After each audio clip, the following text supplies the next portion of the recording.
Welcome back to Science in Sleeping.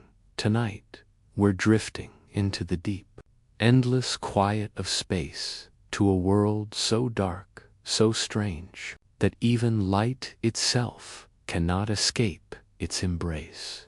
This is one of NASA's most unsettling discoveries, a planet blacker than charcoal, hidden in the distant folds of the galaxy. As you listen tonight, I hope this story brings you peace, maybe even sleep. You don't have to stay awake to understand it all. Your mind will wander where it needs to. Whether you're lying in bed after a long day, or simply looking for a calm escape before sleep, this moment is for you. If you've been here before, you're part of our quiet little spacefaring family. And if you're new, welcome. It's wonderful to have you with us. I'd love to know where you're listening from and what time it is there. Maybe it's late. Maybe it's just before midnight, or the gentle blue hours before dawn. So, take a deep breath. Let your body soften into the bed beneath you. There's nothing you need to do, nowhere you need to be. You don't need to remember any of this. Your mind can simply drift. Now settle in, get comfortable. Let your eyes grow heavy and your thoughts quiet down. Let's begin our journey to the darkest planet ever found, where science meets mystery and silence swallows even the light itself. Have you ever wondered what it would feel like to stand on a world where the sun shines but nothing shines back? A planet so dark that even when daylight strikes its surface, the light disappears as though swallowed whole. Imagine what it means for a world to be so black that it reflects less than 1% of the light it receives. Darker than coal, darker than ink, darker even than the void between stars. Picture yourself floating near this strange planet, your spacecraft gently gliding through the thin silence of space. You can see the star it orbits faint, distant, and golden, but the planet itself is an invisible shadow against the light, only detectable because of the way it tugs slightly on its parent star, bending the light in subtle patterns. You look out through the window, seeing nothing but the faint outline of a black sphere against black space. A world that hides within its own darkness, a place that seems to erase the very idea of color. This planet, known to astronomers as TRES to be, lies about 750 light-years away in the constellation of Draco. The dragon, it's a gas giant, roughly the size of Jupiter, orbiting incredibly close to its star, closer even than Mercury is to our sun. Because of that proximity, it's blisteringly hot, over 1,800 degrees Celsius. Yet, despite the heat, it reflects almost no light for a long time. Scientists couldn't understand why. Most planets, even the darkest, bounce back at least a little bit of light, but TRES to be, it absorbs nearly everything, making it the darkest exoplanet ever discovered. Imagine a world where daylight feels like eternal dusk, where brightness fades into a velvety void. Scientists believe the planet's atmosphere is filled with elements like vaporized sodium, potassium, and titanium oxide, all of which trap light instead of scattering it. It's like the surface is wrapped in a layer of cosmic soot, a perfect absorber, and because it's so hot, any clouds that could reflect light simply can't exist. They'd burn away instantly, leaving the planet's atmosphere bare, heavy, and absorbing. But the story gets stranger. There's a faint, mysterious glow coming from this planet, not from sunlight, but from its own heat, scientists think it might glow dimly red, like embers in a dying fire.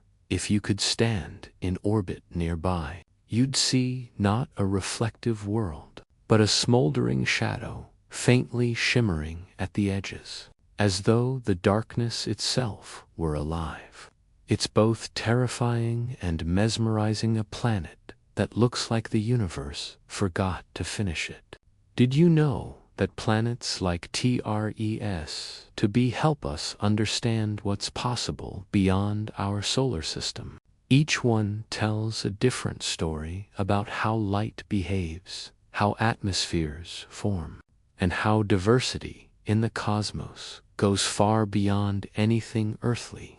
Some scientists even say that studying such worlds changes how we think about color itself, because it reminds us that what we see is just one tiny interpretation of reality in the vastness of space. Even darkness can have infinite shades. Now, imagine floating above that planet in perfect stillness, watching it orbit its golden star like a silent phantom. You might feel small, but not insignificant, because knowing this world exists expands your sense of what's real, what's possible, and what mysteries still wait to be uncovered. The fact that light can vanish here completely and utterly feels poetic. It's as if the universe created a place to remind us of balance, where brilliance needs darkness and discovery needs mystery, in the quiet hum of space, where your heartbeat feels like part of the rhythm of the stars. You realize that even in the darkest corners of the cosmos, there's still a kind of beauty. Darkness doesn't mean emptiness, it means depth. It's the soft pause between pulses of light, the still moment before awakening. And as you drift in that thought, weightless and calm, we begin to turn our gaze outward again, beyond TRES to be. There are hundreds of worlds, some glowing like sapphires, some gleaming white with storms, and others, perhaps, even darker still, each one waiting for us to listen, to imagine, and to dream. Now, take another breath. Feel the calm widen through your chest, and let your mind travel softly onward, because next, we'll explore how NASA first discovered this mysterious world, the moment the light flickered and the darkness spoke. Have you ever wondered how NASA first discovered something that was almost invisible to the universe itself? How could anyone find a planet so dark, so silent, that it reflected less light than a piece of black velvet under a starless sky? For years, astronomers searched for worlds beyond our solar system, yet they never imagined one that could hide this well. It wasn't a discovery of brightness, but of absence, an invisible fingerprint, detected not by sight, but by shadow. Picture yourself in the early 2000s, long before space telescopes became the marvels we know today. The Kepler mission was still a dream, a set of blueprints, sketches, and hopeful equations scattered across the desks of NASA engineers. Astronomers had one simple goal: to find other planets circling distant stars. But they couldn't see these worlds directly. Planets are too small and too faint, lost in the glare of their suns. So, instead of looking for the planets themselves, they decided to look for their shadows. Imagine a quiet control room, dimly lit by the glow of monitors. Data streams are flowing like rivers of starlight. Graphs pulse with faint dips in brightness. Each dip might mean a planet passing in front of its star, a momentary blink in cosmic time. To the untrained eye, it looks like noise, a tiny ripple in a sea of light, but to an astronomer, it's the whisper of another world. That's how TRES-B was found in 2006. NASA's Transatlantic Exoplanet Survey, known simply as TRES, observed a faint star in the constellation Draco. Scientists noticed a rhythmic dimming, precise, consistent, and hauntingly regular, every 2.5 days. The star's light faded slightly, then brightened again, as if something were gliding across its face. That was the first clue, a sign of an orbiting planet, unseen but present. As the data poured in, the numbers told a strange story. The planet's size, mass, and orbit all made sense. It was roughly as large as Jupiter, orbiting so close to its star that a year there lasted less than 3 days. But something didn't add up. The light it reflected back was nearly zero. When NASA compared its brightness to other gas giants, the result was startling. TRES-B wasn't just dim. It was black, darker than any planet ever recorded. It was as if the planet itself had swallowed the starlight. Every model, every simulation failed to explain it.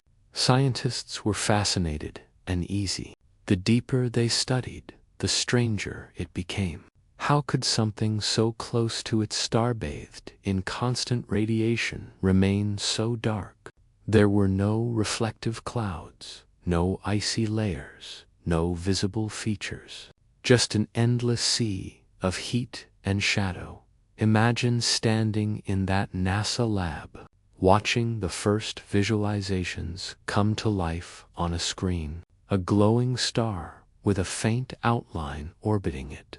The astronomers knew they were looking at something extraordinary. Some described it as a ghost planet, others as the black mirror of space. One researcher even said, "It's as if light enters and never comes back for a moment." The world of science paused to listen. Was this a natural phenomenon? The media picked up on the story, calling it NASA's scariest planet, and for good reason. There was something deeply eerie about a place that refused to shine, a planet that seemed to reject light itself. As time went on, the mystery deepened.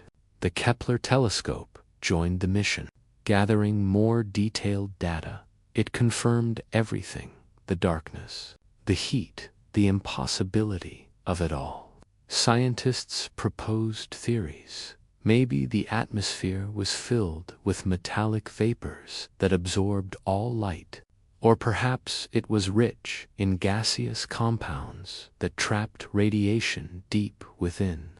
The planet was a perfect energy sink, swallowing the universe's gift of light and giving nothing back.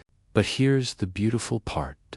It was informative. By studying TRES-B, astronomers learned how extreme conditions shape the chemistry of worlds. They discovered new ways to detect atmospheric gases. They learned how radiation interacts with exotic materials. The planet became a living laboratory, teaching us that the universe doesn't always follow human expectations. Sometimes it creates contradictions, and within those contradictions lie discoveries. Close your eyes for a moment and picture the scene: the orbiting telescope drifting through silence, its lens trained on a distant point in the constellation Draco, transmitting beams of invisible data back to Earth across millions of kilometers. Scientists receive the signal's numbers, dips, curves, translating darkness into knowledge. It's poetic, isn't it? How humanity, so fragile and small, can look into the void and still find meaning. In that darkness, there's a reflection of ourselves. We too are explorers, moving through a universe we barely understand. Each time we close our eyes, we enter a small version of the same mystery, our own inner night. And just as the telescope found a planet by watching for shadows, maybe we, too, find truth by watching what disappears. There's a line from Carl Sagan that says, "The cosmos is within us." We are made of star stuff, but maybe it's equally true that we are made of darkness too. The quiet between the stars, the stillness that gives the light its contrast. Without that stillness, there would be no beauty, no shape, no wonder.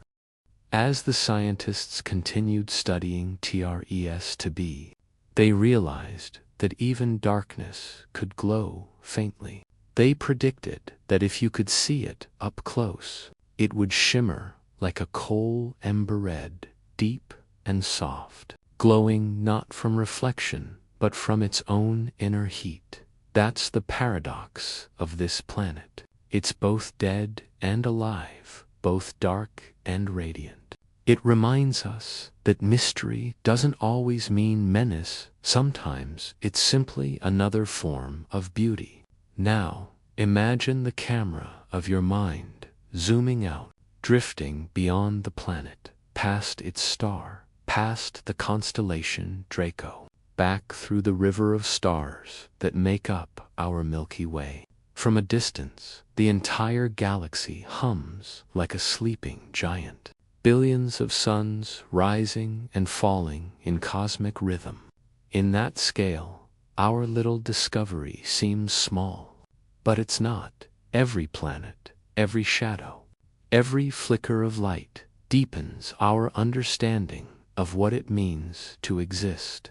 So, as you lie there listening, let your mind rest in that thought.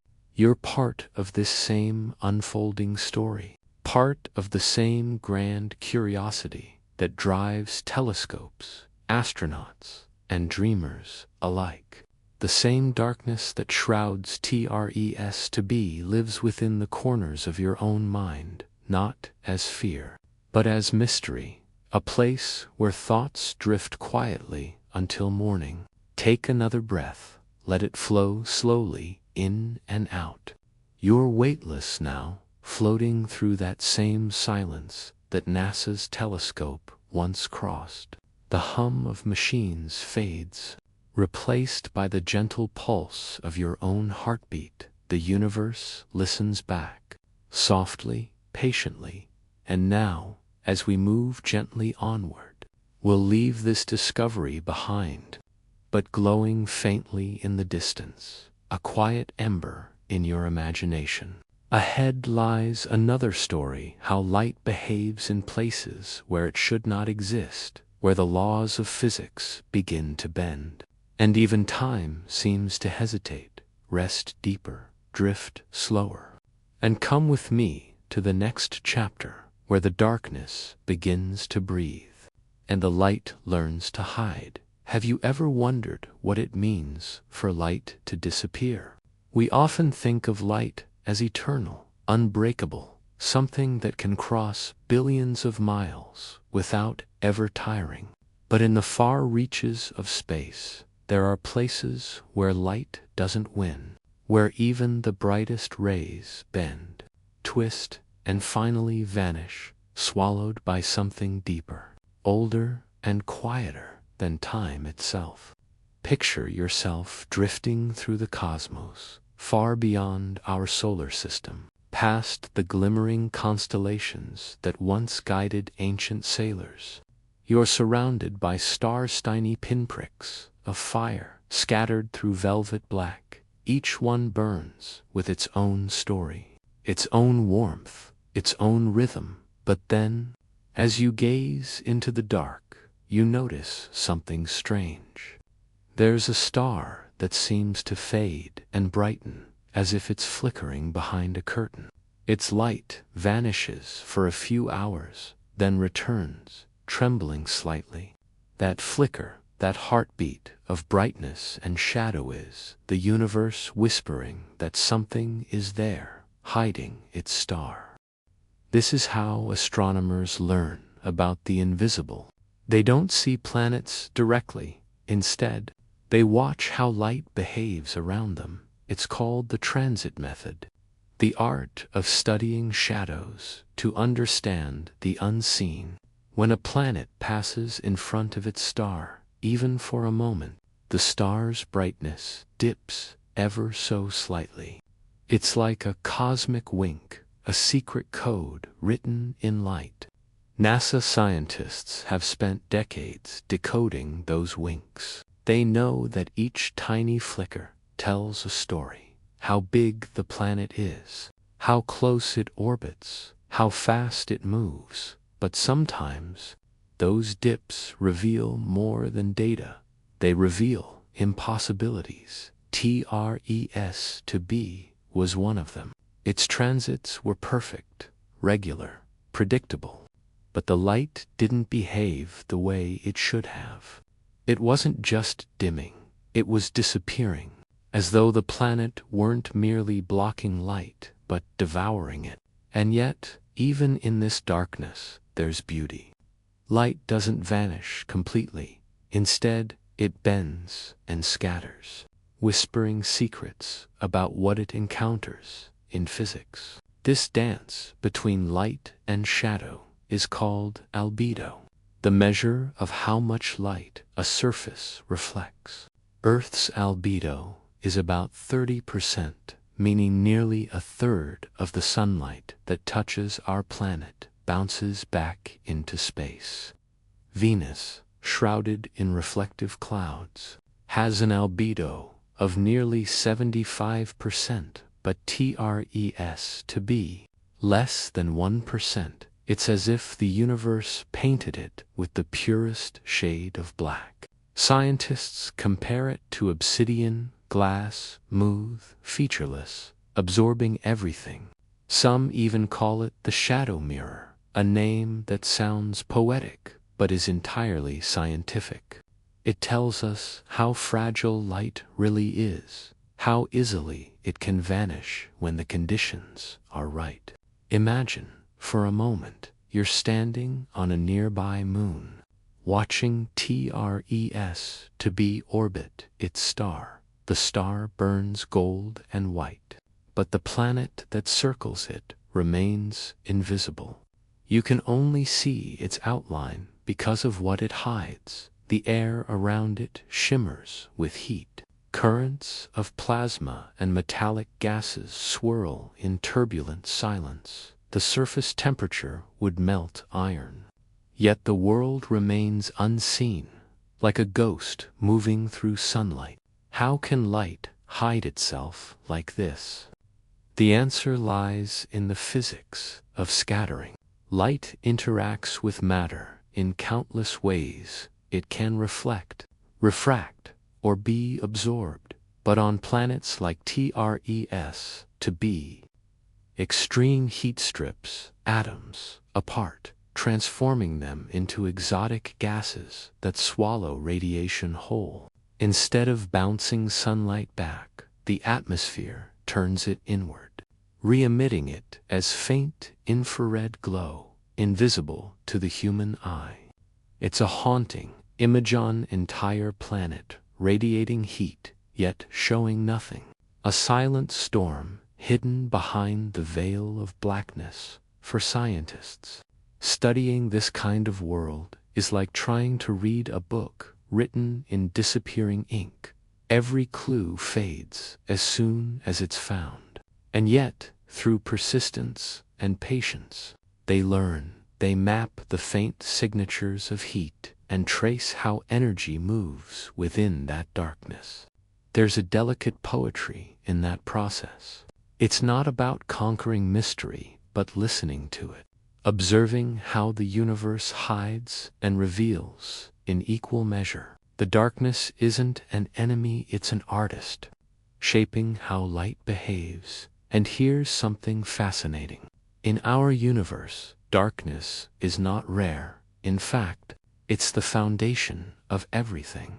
Over 95% of the cosmos is made of dark matter and dark energy substances we can't see or touch, but which controlled the structure and fate of galaxies, the visible universe. All the stars and planets and glowing clouds we admire make up less than 5%, the rest like TRES to bees hidden, quiet, and yet immeasurably powerful. So when scientists study a dark planet, they aren't just learning about that world.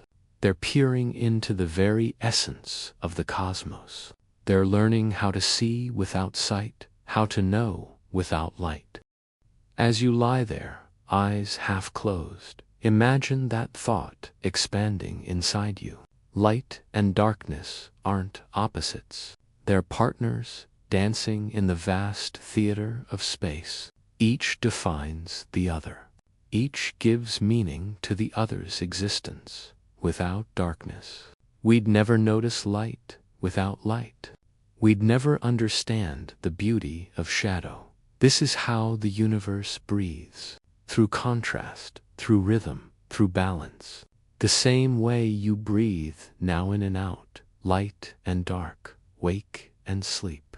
And perhaps, in some quiet, metaphysical way, planets like Trest to be mirror something within us. They remind us of the parts of our minds that stay unseen, the thoughts we keep beneath the surface, the dreams that glow faintly in our own inner night. Just as scientists use shadows to discover hidden planets, we, too, use moments of stillness to discover hidden truths. Now, imagine the telescope once again, silently orbiting Earth, capturing the smallest tremor in a star's light. Data streams to computers thousands of miles away, where tired scientists, sipping coffee under the pale glow of monitors, look for meaning in curves and dips. They lean forward, squinting at faint variations, trying to hear the whisper of a world hundreds of trillions of kilometers away. It's easy to forget how human this story is.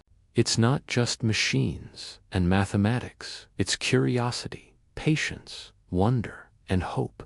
The same qualities that have always guided us since the first humans looked up at the night sky and wondered what those distant lights might be. The deeper we look, the more we realize that hiding and revealing are part of the same cosmic game. The stars blink, the planets vanish and reappear. The galaxies drift through dark seas, and yet, through it all, light finds a weight may bend, fade, or fall silent, but it never truly dies. As you listen to this, your mind might begin to drift. The rhythm of the story softens, the images blur slightly. You can feel the boundary between thought and dream beginning to thin. That's all right. You don't need to remember every detail. The science can sink deeper, mingling with the calmness in your chest, because now we're going deeper, still, beyond TRES, to be, beyond the darkness that hides light, into places where even time itself begins to shimmer. In the next part of our journey, we'll explore the twilight worlds, the planets that exist in eternal half-light, where day and night meet, but never touch. Let your breathing slow. Let the stars around you dim to a soft glow, and drift gently into the next realm of cosmic mystery, where shadows stretch forever and light learns to whisper. Have you ever wondered what it would feel like to live in a world where night never ends and day never truly begins?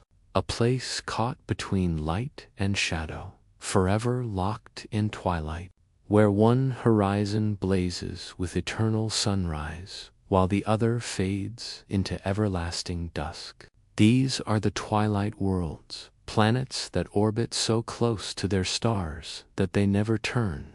One side scorched in endless daylight, the other frozen in perpetual night. They are half awake, half dreaming, trapped in cosmic balance, suspended between fire and frost.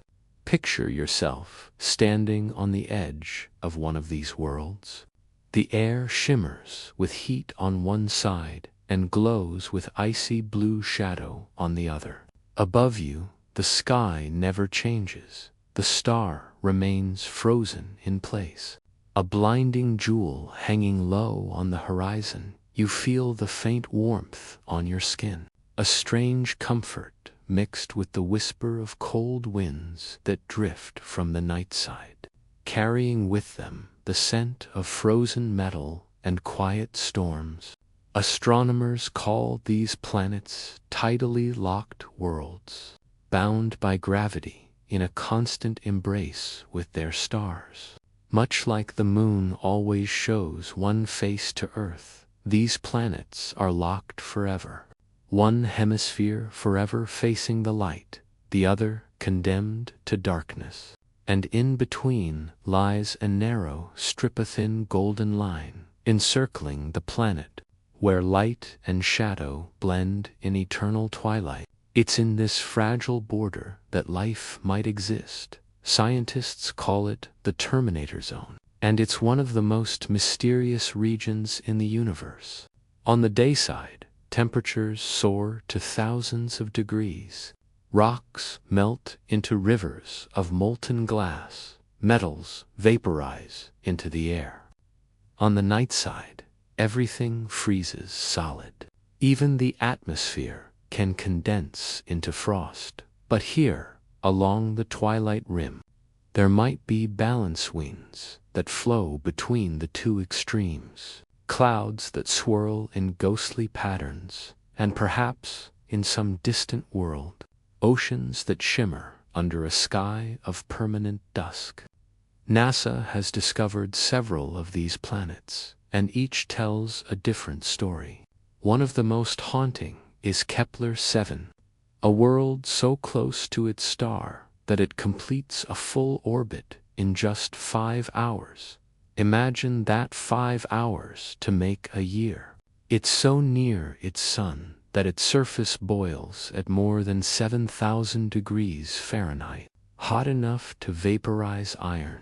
Yet, somewhere along its twilight edge, there's a whisper of balance, a margin where temperatures could dip low enough for exotic clouds to form.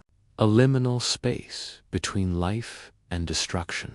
But not all twilight worlds are hellish. Some, like Proxima Centauri b, orbit dim red dwarfs, the smallest and coolest stars.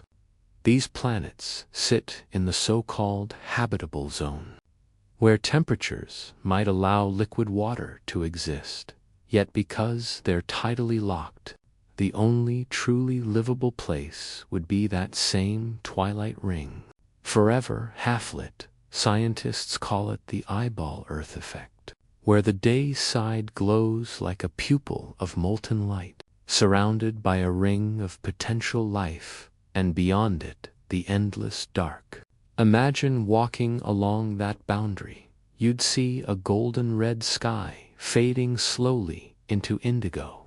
The sun nor the dim star would never rise or set. It would hover eternally just above the horizon, casting long shadows that never move. The wind would always blow in one direction, carrying the breath of the frozen hemisphere to the fiery one. The sound of it would be low and steady, like the slow inhale of a sleeping giant. Scientists study these twilight worlds, not only to understand them, but to glimpse what Earth might become. Our own planet rotates, distributing light and warmth evenly. But billions of years from now, tidal forces between Earth and the moon could slow that spin, locking us, eventually, one side forever facing the sun, the other plunged into eternal night. If that happens, humanity's home would become a twilight world too. And here's where the story turns poetic, because twilight, in all its meanings, has always been about transition. It's neither day nor night, neither birth nor end. It's the soft pause between two infinities, in a sense. These tidally locked planets are the universe's meditation on balance. Every gust of wind, every shimmer of light across their skies is an act of equilibrium, a reminder that even in extremes, harmony can be found. Did you know that scientists use complex computer simulations to model these strange atmospheres? They input equations that describe wind speed, heat flow, and cloud formation. The results are mesmerizing worlds where molten rivers glow on one side and blizzards fall on the other. Yet between them lies a delicate corridor of life-sustaining calm. The models show that if an atmosphere is thick enough, winds could circulate heat evenly, turning a death world into a twilight paradise, a perpetual sunset that never fades. Now close your eyes for a moment. Imagine standing there again, your feet sinking into fine metallic dust, the air cool but dry, carrying faint electrical energy. You can see the border of day in the distance, a wall of golden light shimmering like a living flame. Behind you, the stars glitter against the eternal night. The ground beneath your feet hums with unseen tension. The pull of gravity, the stretch of tides. You are standing between two eternities, the eternal burn and the endless freeze. In that balance, there's something strangely human. Isn't that what we all seek? A place between chaos and calm, between waking and sleep, between knowing and mystery. The twilight worlds remind us that existence itself thrives in the middle, never fully illuminated, never completely lost to the dark. And yet, for all their beauty, these worlds are not quiet. The winds can reach thousands of miles per hour, roaring from the hot side to the cold, carrying vaporized metals and alien clouds across the Terminator line. In the darkness, the gases cool and condense, falling back as glittering rain made of iron or glass. Imagine standing in that slow storm, each droplet glowing faintly as it falls, tracing silver arcs before vanishing into mist from far away. These planets appear calm, steady dots in the telescope's eye, but up close, they are alive with movement, the eternal struggle between light and dark sculpting their surfaces. The edges of continents might glow, illuminated by perpetual sunset. Mountains might cast infinite shadows, and oceans, if they exist, would shimmer under skies of crimson and violet for scientists. Studying these twilight worlds is more than curiosity's preparation. The balance they hold teaches us how climate works, how heat, and how delicate the boundary of habitability really is.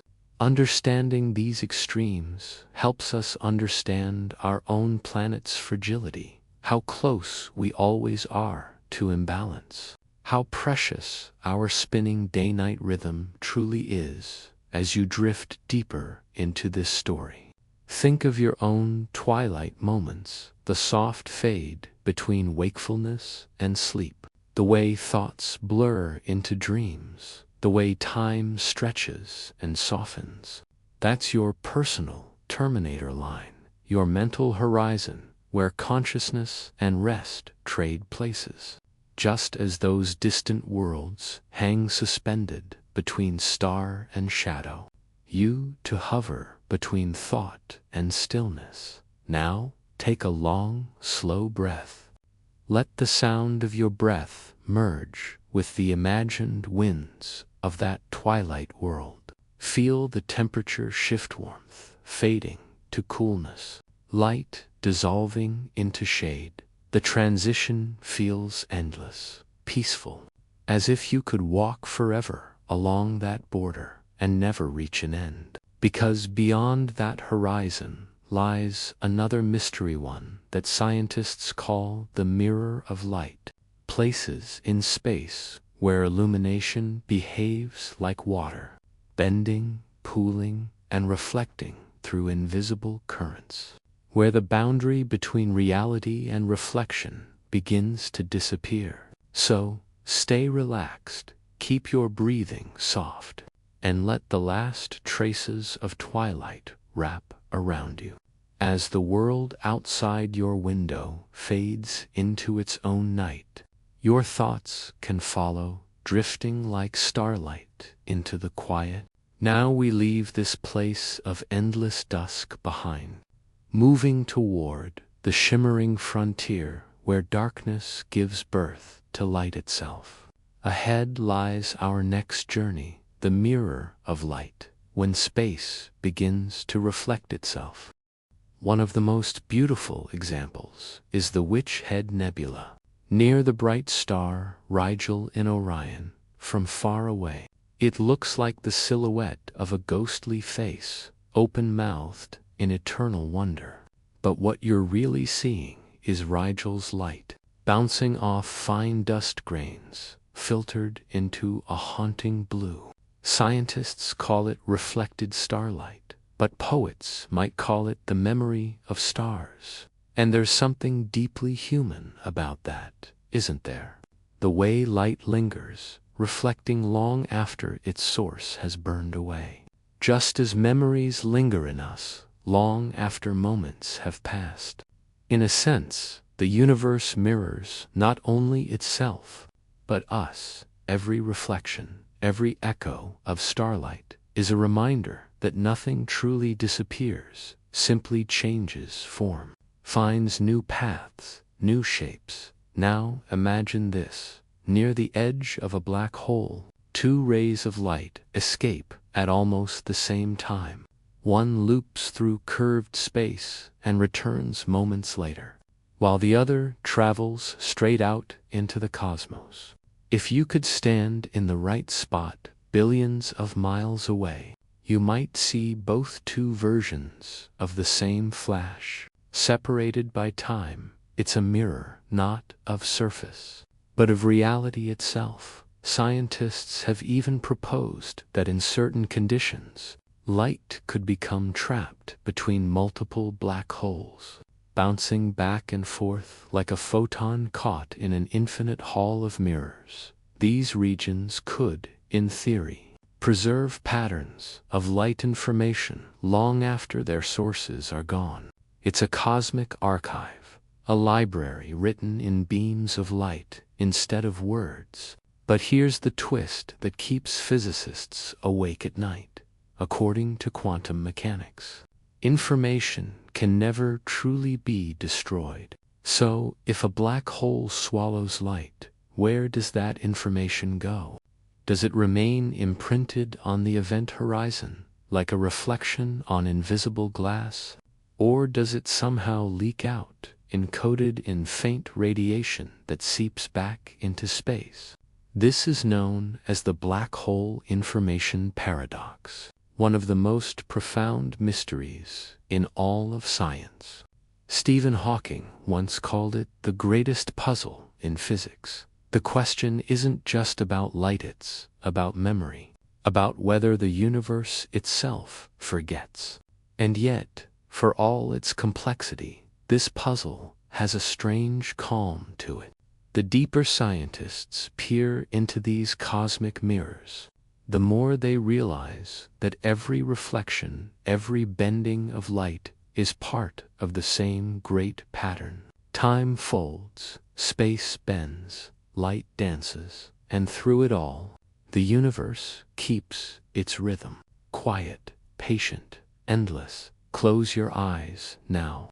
Imagine drifting just above the photon sphere. The light around you swirls in slow spirals, golden and ghostly. You can almost hear it, a faint hum, the music of warped time.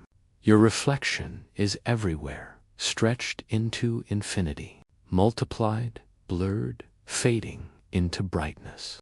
you realize you are seeing yourself from 1,000 different angles, moments, and possibilities. Each reflection is a different UA thought, a dream, a version caught in the folds of time. In this mirror of light, there is no up or down, no before or after, only presence. Infinite and still, the universe, in its endless complexity, becomes simple, again a single reflection, breathing within itself.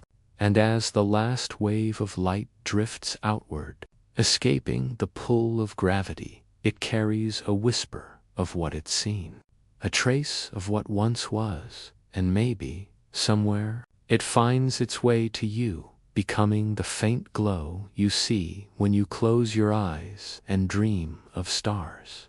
Because, in the end, we are all reflections of the light that made us, of the stars that burned before we were born, and of the mysteries still waiting beyond the next horizon. Now, take a breath. Feel your body growing lighter, as if gravity itself is loosening its hold.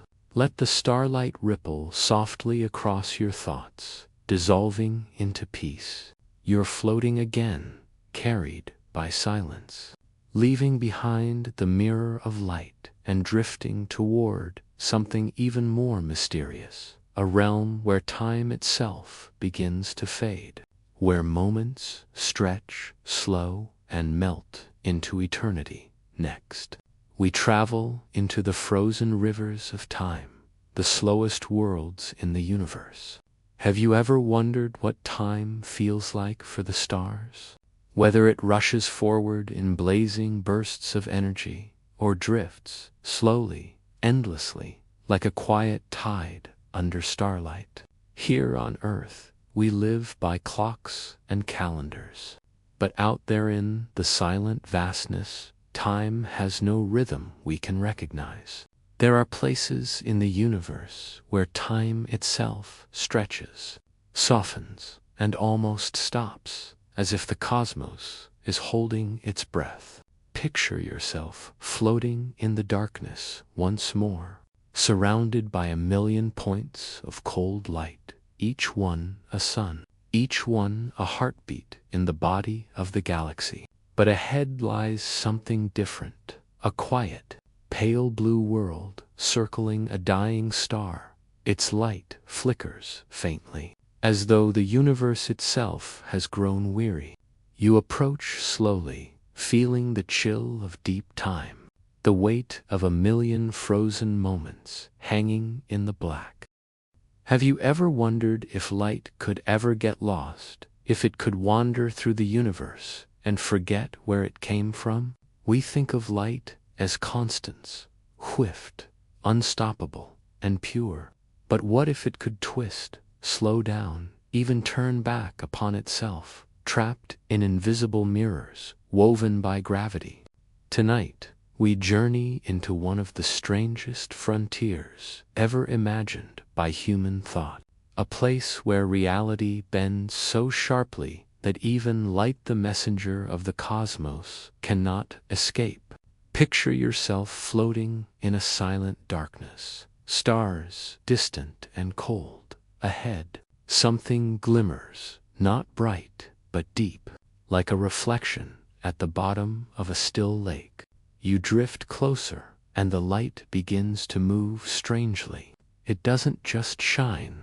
It folds, curves, stretches, as though the air itself is alive, bending it, cradling it. It's then you realize you're standing before a cosmic mirror, not made of glass, but of space-time itself.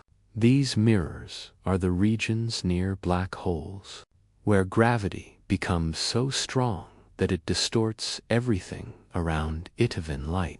When a massive star dies, collapsing under its own weight, it creates a gravitational well so deep that not even photons can escape. This is the event horizon, the ultimate boundary between being and nothingness, the line where space itself bends back into itself. creating reflections not of images, but of time. Scientists used to think that a black hole was pure emptiness, a cosmic drain swallowing all. But recent discoveries tell a far stranger story around black holes.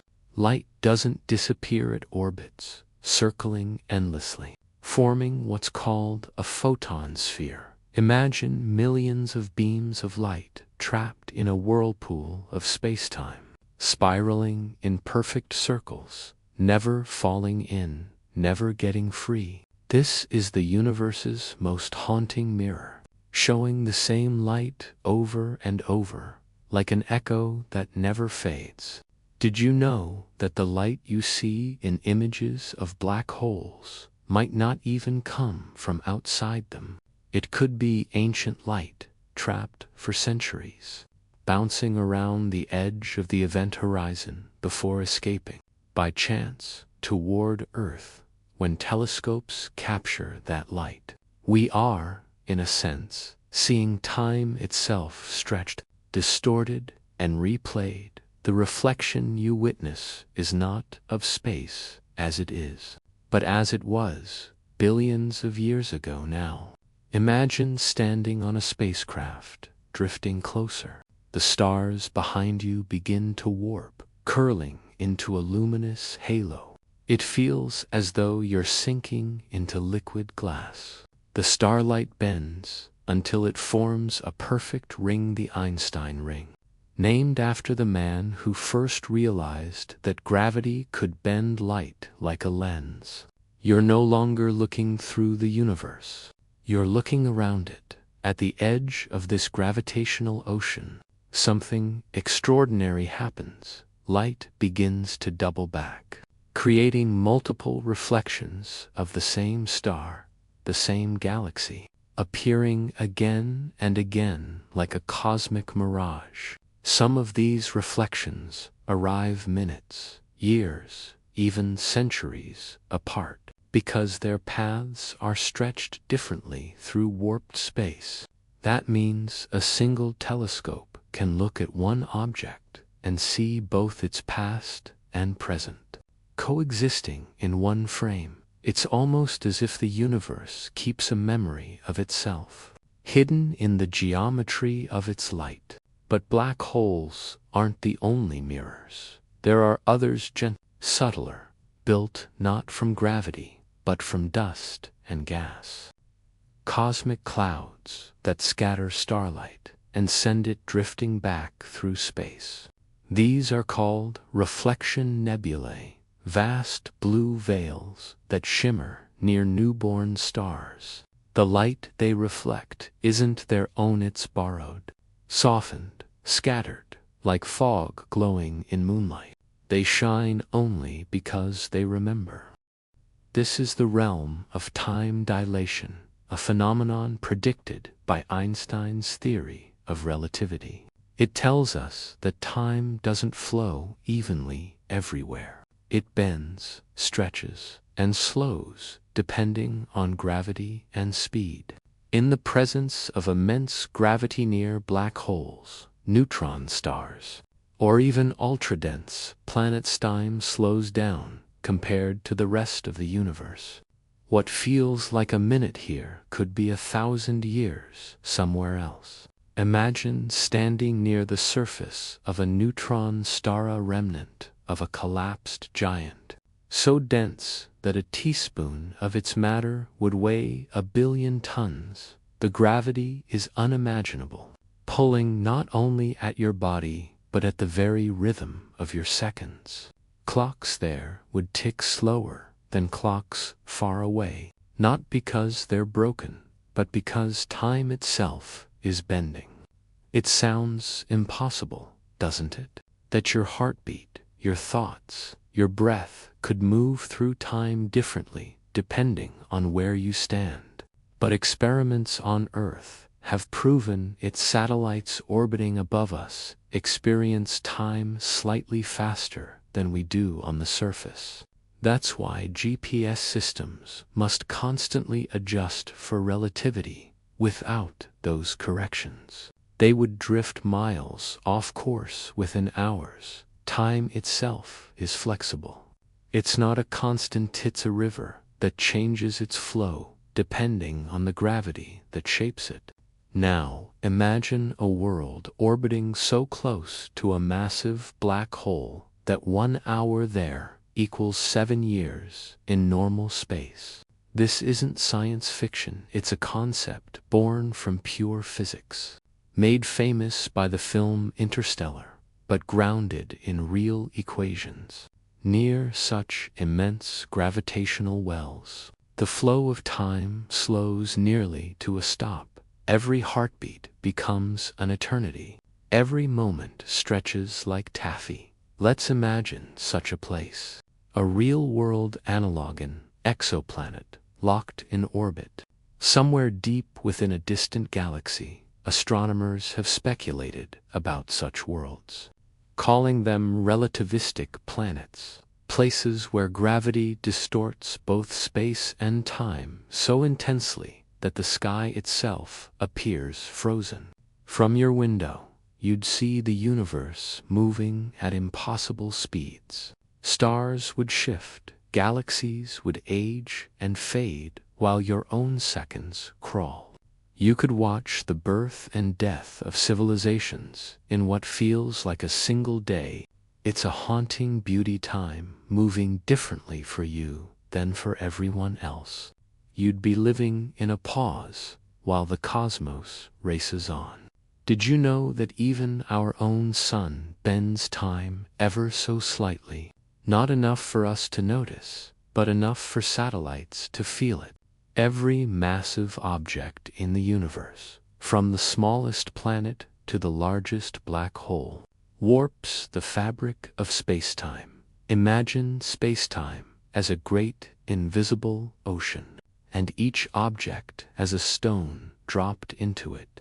The heavier the stone, the deeper the ripple. As you drift across that ocean, you pass worlds that move slower and slower.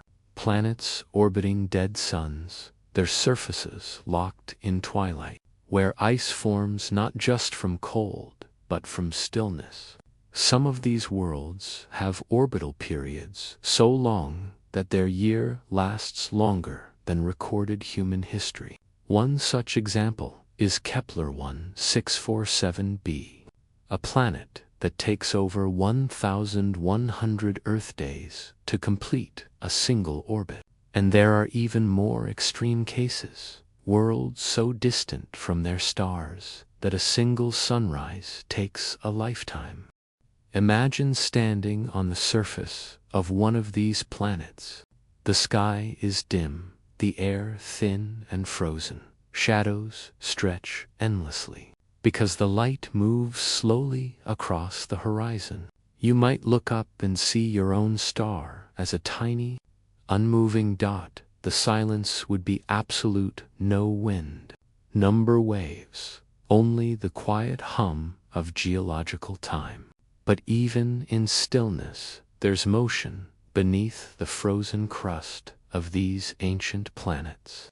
Atoms vibrate, slow and steady, keeping time in their own secret rhythm. In their quiet persistence lies a truth that mirrors our own hearts, even in the slowest places in the universe.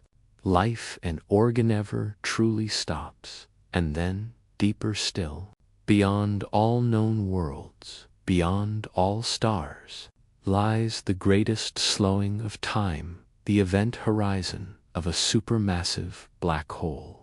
It's here that time nearly halts. To an outside observer, anyone crossing that boundary appears frozen forever, suspended in a single instant. Yet for the traveler themselves, time continues normally, as if nothing has changed. It's one of the most haunting paradoxes in physics. Two perspectives, both true, both incompatible, the universe watching itself from two realities at once. To those on the outside, you're a statue of light. To yourself, you're moving, breathing, thinking, drifting deeper into eternity. This concept reveals something profound about existence itself. Time isn't a universal rhythm, it's personal, woven into the fabric of where we stand and how we move. Every planet, every star, every human heart keeps its own tempo, a cosmic symphony of countless overlapping beats. Now, take a moment, breathe slowly. Imagine floating through this stillness, watching the frozen world below, its oceans crystallized into glass, its clouds unmoving. Like marble sculptures in the thin air, you reach out, and the dust drifts lazily past your hand. Every particle, every photon, moving slower than your thoughts. And then you notice something impossible on the horizon.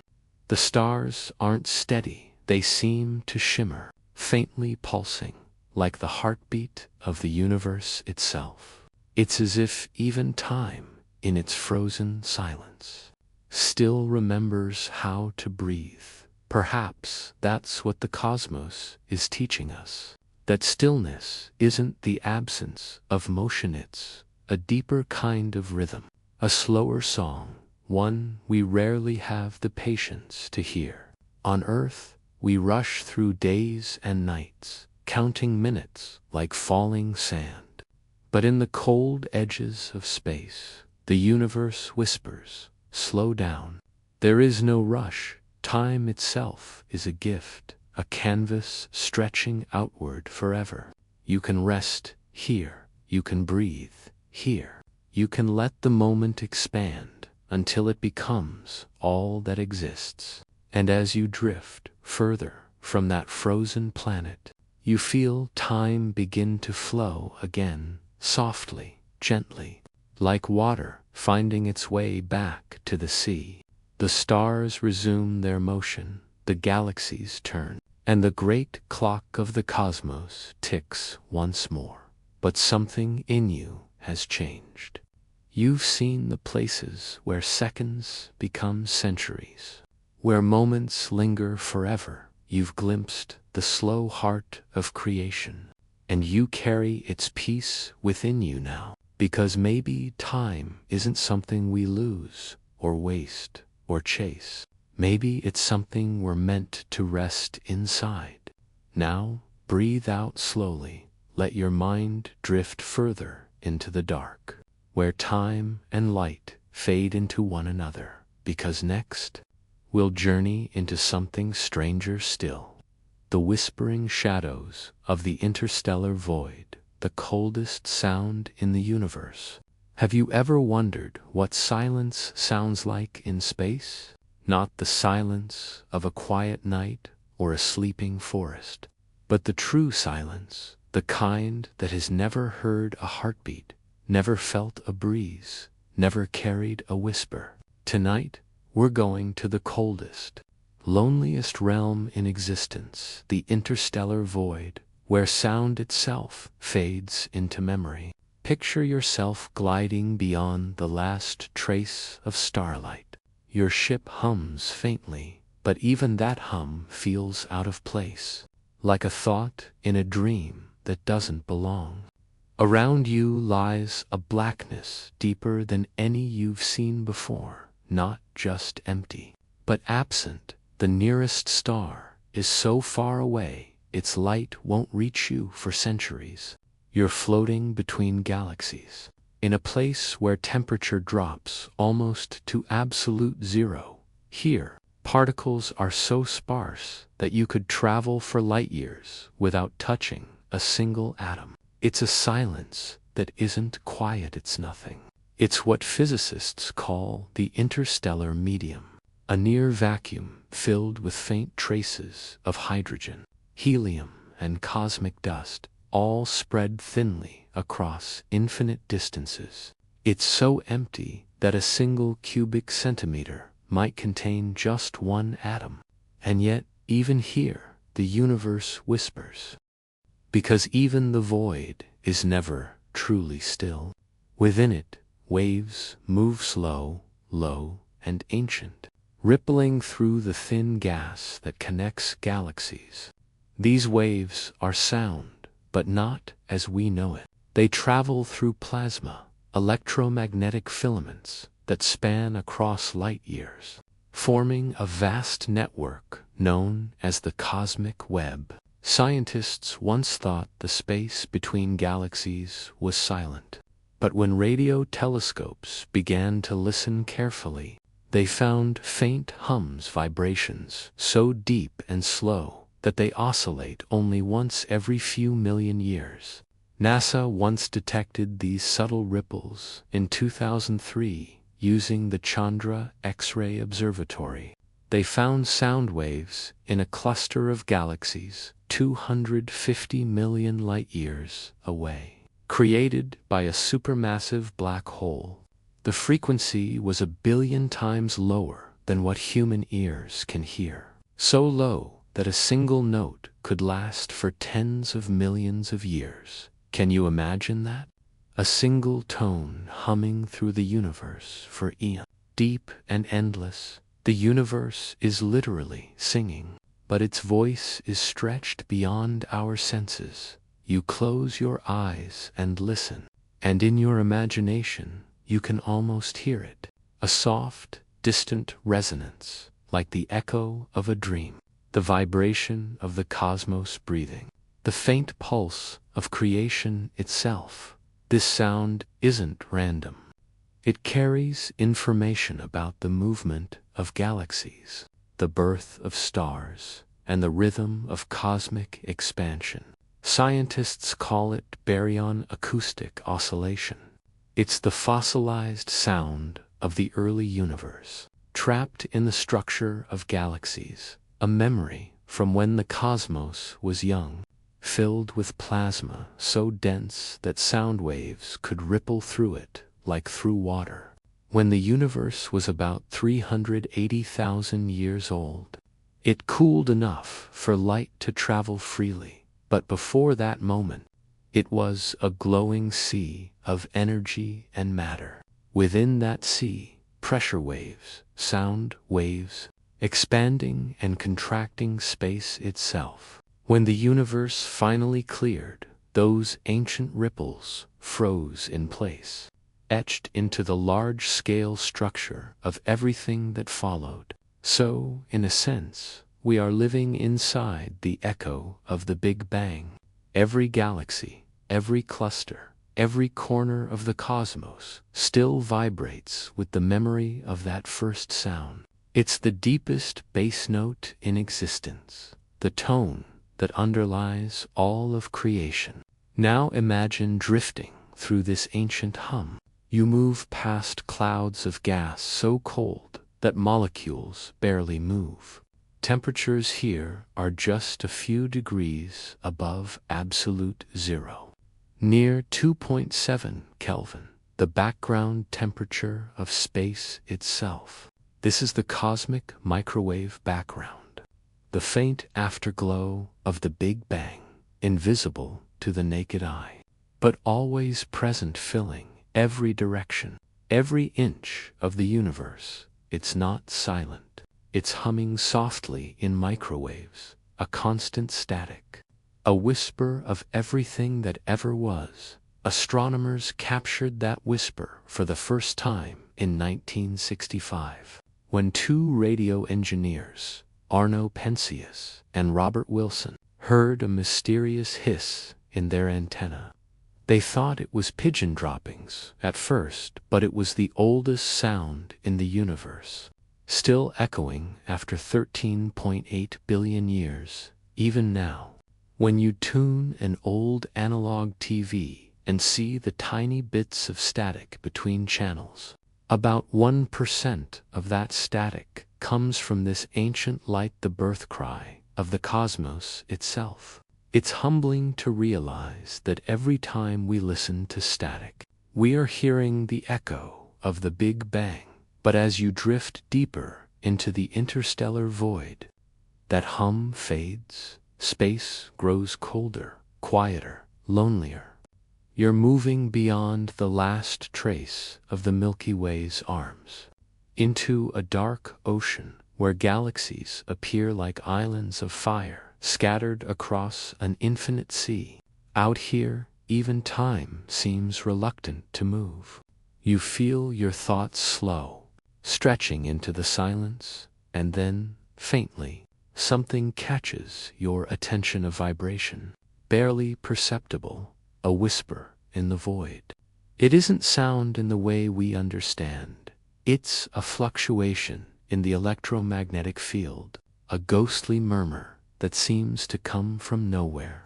You realize it's cosmic radiation interacting with the magnetic fields of your ship, a resonance between you and the universe itself. For a moment, you are part of that music, part of the invisible rhythm that holds everything together.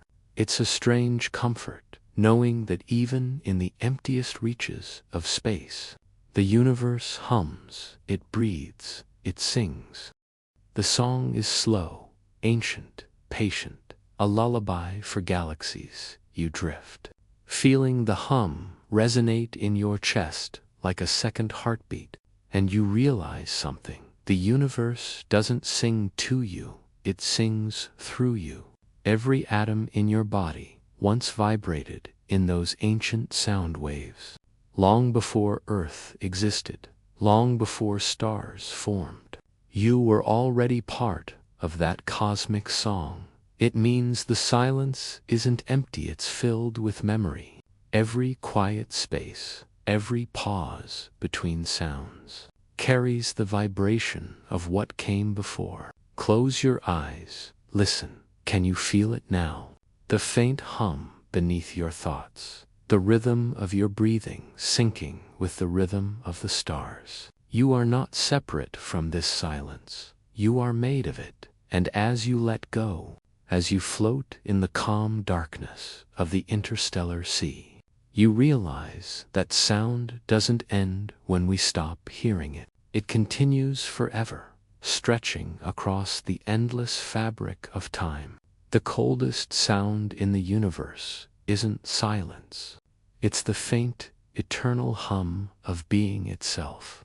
Now breathe slowly. Let that hum carry you deeper, deeper into calm, into space, into peace. And as the whisper fades, we drift toward a new mystery. Beyond the void lies something even stranger, a realm where light takes on a rhythm of its own, where darkness pulses and even shadows seem alive. Have you ever wondered what happens to a star after it dies? After all, its fuel is burned away, and the light that once painted galaxies begins to fade into silence. Somewhere in the infinite darkness, beyond NASA's furthest reach, there drifts a star that once blazed with fierce intensity. Now, it's nothing but a ghost, a cold ember that glows faintly, whispering stories of the past across billions of miles. Astronomers call it a black dwarf, though no one has ever truly seen one, because the universe itself isn't old enough for such a creature to exist yet. The thought of it, a dead star, still haunting space, is both eerie and beautiful. Picture yourself floating near it, wrapped in the soft hum of nothingness. The space around you is silent, not the silence of an empty room, but the silence of eternity. There's no up, no down, no air, just the endless velvet night pressing against you. Ahead, the faintest shimmer, a ghostly blue glow. Like moonlight under deep water, the light pulses, slow and steady, like the heartbeats of something ancient trying to remember what it once was. This star was once magnificent, a blue giant, the kind that burned hot and lived fast. It had planets, perhaps worlds where storms raged and seas shimmered beneath alien suns. But as all stars do, it exhausted its fuel. It collapsed inward, gravity folding its body like paper, until the atoms themselves began to resist in its final act. It exploded a supernova so bright it could have outshone an entire galaxy for a moment, and then silence. What remained was a dense heart, a white dwarf, small, no larger than Earth, but unimaginably heavy. A teaspoon of it would weigh tons, and over billions of years that tiny ember cooled, its light dimming, its warmth fading, until nothing remained but a black dwarf, the corpse of a star. Cold, dark, and invisible. Scientists say none of these exist yet, because the universe hasn't lived long enough for them to form. But one day they will, when time itself grows old and galaxies fade, when even light has grown weary, the cosmos will be filled with these frozen relics, ghost lights that never shine again. NASA's telescopes often catch glimpses of stars in their dying breaths, but it's what comes after that stirs the imagination.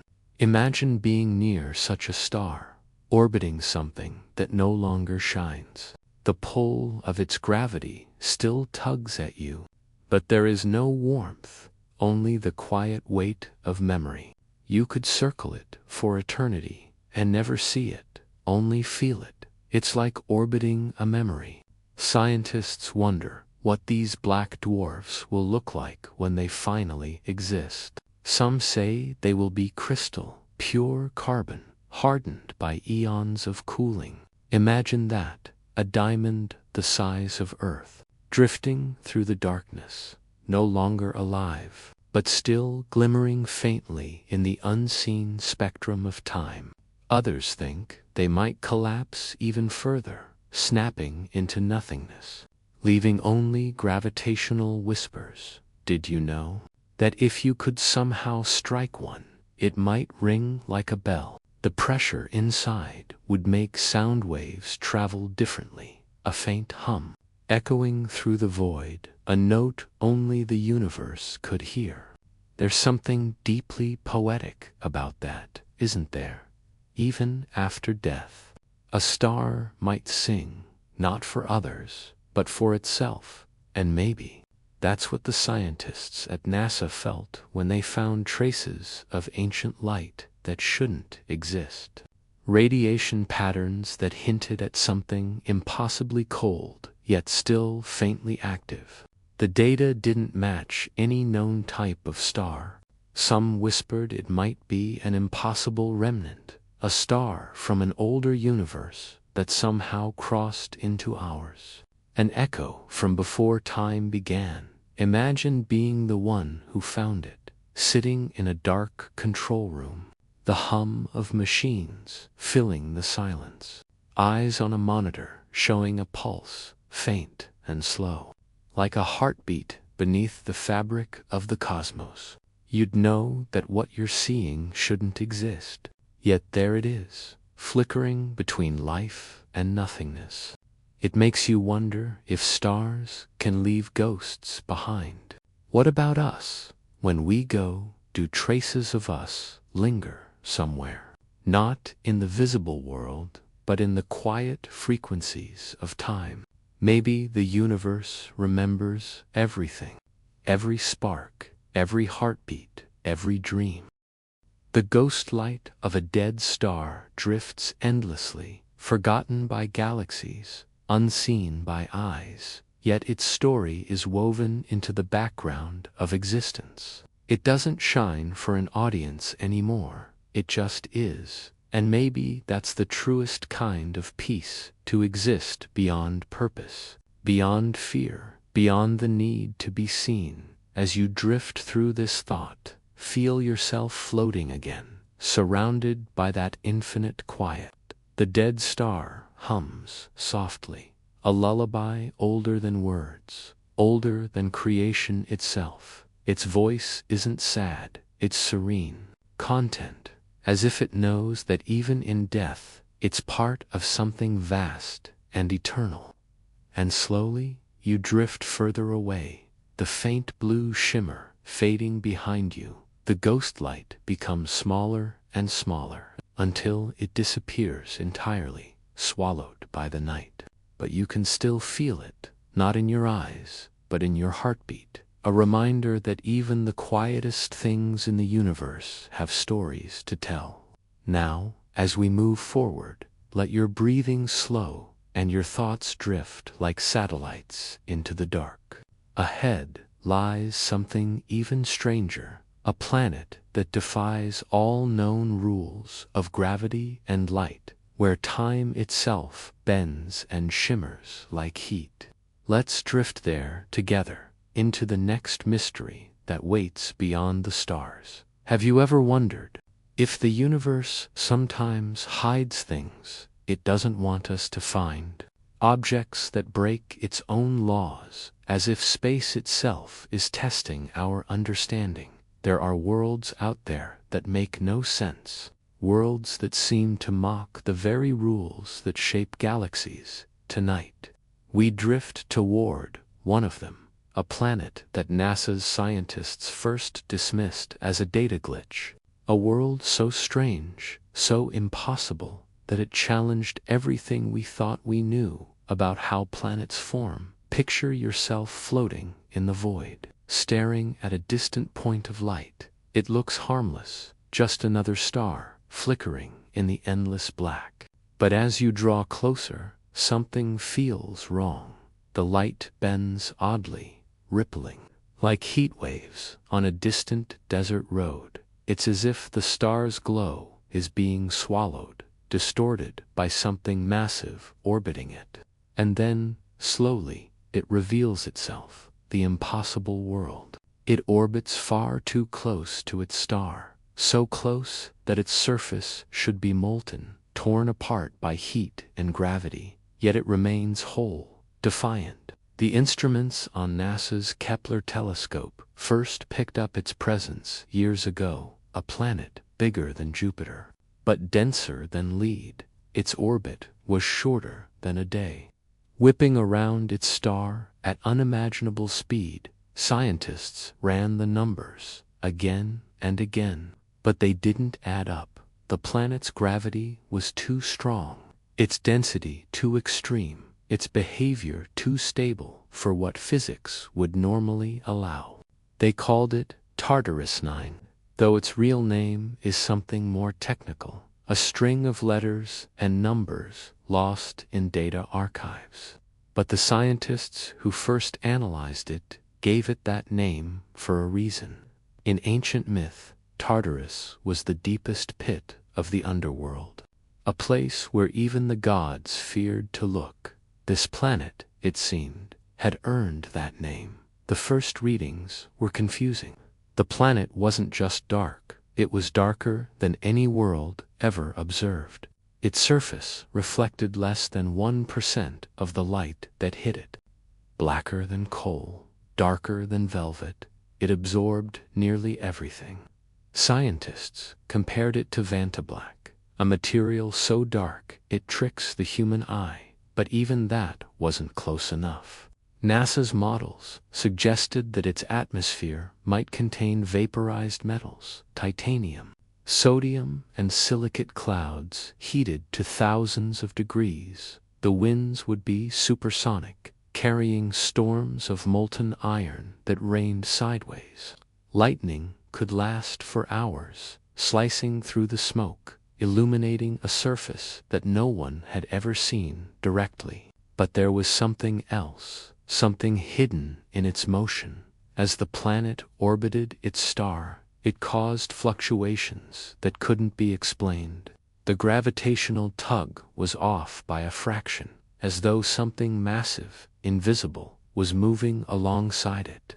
Some began to wonder if Tartarus 9 wasn't alone, if perhaps, hidden beneath its surface, there was something else, a dense object, wrapped in the planet's own matter, a failed star, maybe, or something stranger still. Imagine floating near it now. The heat is unbearable, the radiation shimmering like invisible fire. You can't see the surface, only the faint glow of its edges, pulsing red and orange beneath the blackness. It's not a calm world. It writhes, churns, screams in silence, like a living thing caught between existence and destruction. Did you know that when scientists simulated its core, they found patterns resembling rhythmic pulses, like a slow heartbeat, repeating every few hours? Some dismissed it as natural oscillation. Others weren't so sure. The planet seemed to breathe, expanding and contracting ever so slightly, as if something inside it was stirring. The data from the Kepler mission was sent to various research teams across the world. One night, a young astrophysicist in Chile, Dr. Sofia Marin, noticed something extraordinary. When she filtered out the background radiation, a faint harmonic resonance remained. It wasn't random. It repeated at exact intervals, too precise for chaos, too deliberate for coincidence. She described it as the sound of a planet whispering, though the signal wasn't sound at all. It was gravity, tiny ripples in space-time that the planet seemed to emit, like a distant bell ringing beneath an ocean of heat. Her findings were quietly sent to NASA, then to the European Space Agency, and finally they were locked away. No one spoke of it publicly again, but astronomers who knew her work began calling Tartarus 9 the beating world, a planet with a pulse, a rhythm that seemed alive. If you could stand on its surface, impossible as that would be, the sky above you would be a perpetual storm. The star it orbits would dominate half the horizon, an unblinking, furious eye. You'd see molten rivers snaking across a blackened crust every few moments. The ground would tremble as if something beneath was shifting. And maybe, in the distance, you'd hear that low, deep sound, the hum of a living planet. Some theorists even proposed that Tartarus 9 might not be a planet at all, but the shell of a collapsed star, a remnant encased in debris that somehow reformed into a stable orbit. Others took it further, suggesting that such planets could act as gravitational seeds, cosmic hearts around which new systems might eventually form. A cycle of death and rebirth written into the structure of space itself. But late one night, while reanalyzing data from Tartarus 9, an engineer noticed something eerie. The gravitational rhythm had changed. The beat had slowed, just slightly, as though whatever lay within was resting, or perhaps waiting. What if, they wondered? These worlds are the universe's memories, places where stars die, but their energy refuses to fade. Instead, they compress, condense, and begin again, invisible to us except for their strange, pulsing presence. It's hard not to think of them as living, isn't it? The cosmos itself might have ways of keeping its stories alive, just in a language too vast for us to understand. And as you drift past Tartarus 9, feeling the radiation brush like warm breath against your skin, you can almost sense it watching, aware in some deep, ancient way. The light from its parent star bends around its edges, forming a halo, a crown of fire and darkness intertwined. Slowly, the black sphere fades behind you. The pulse grows faint, like the sound of a heartbeat echoing from another dimension. You drift further into the abyss, deeper into the unknown. Ahead lies another kind of mystery, not a planet, but a place where time fractures, where light circles endlessly without escape. Take a slow breath, let your body sink deeper into rest. We're heading toward the edge of forever, where the universe keeps its darkest secret, the place where everything falls and nothing returns. Have you ever wondered what it would feel like to stand at the edge of existence itself, the very boundary where time, as you know it, simply ceases to move, somewhere in the deep abyss of the cosmos?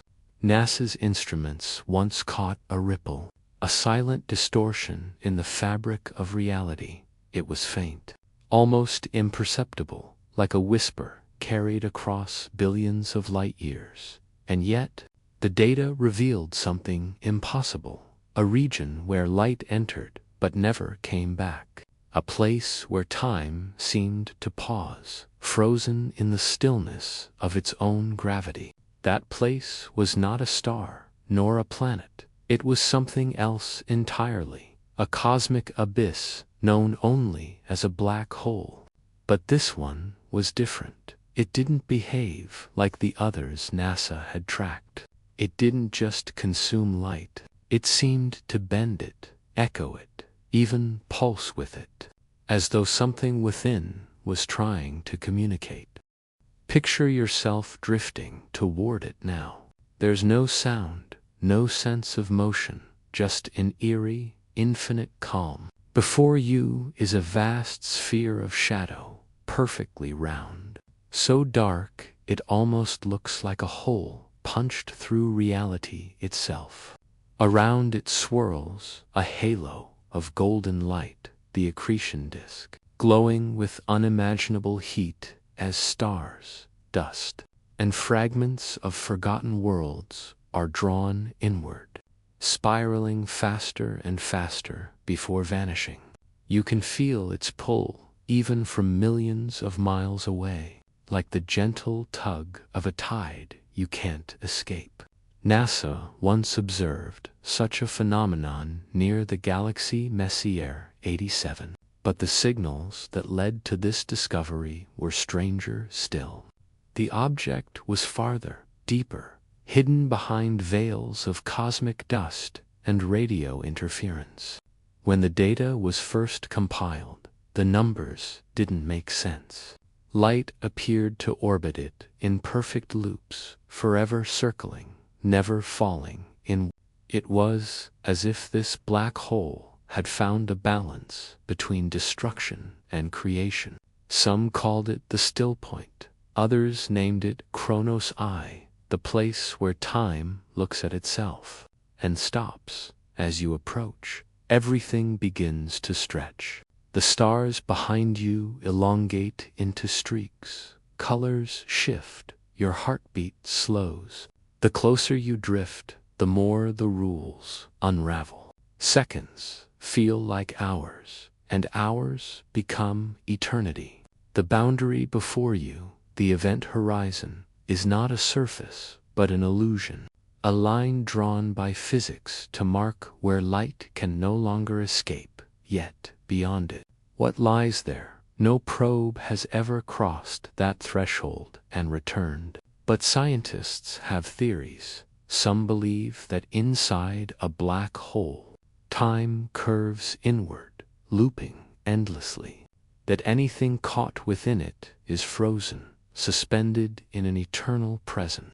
Others think that black holes might be gateways, tunnels linking one universe to another, or perhaps the seeds from which new universes are born.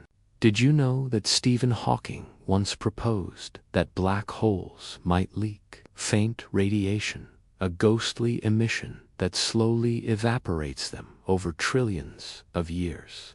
If that's true, then even these monsters of gravity eventually die, leaving behind a final burst of light, a last heartbeat in the silence. But the one you're drifting toward doesn't feel like it's dying. It feels alive, ancient, vast, aware, in the NASA control room.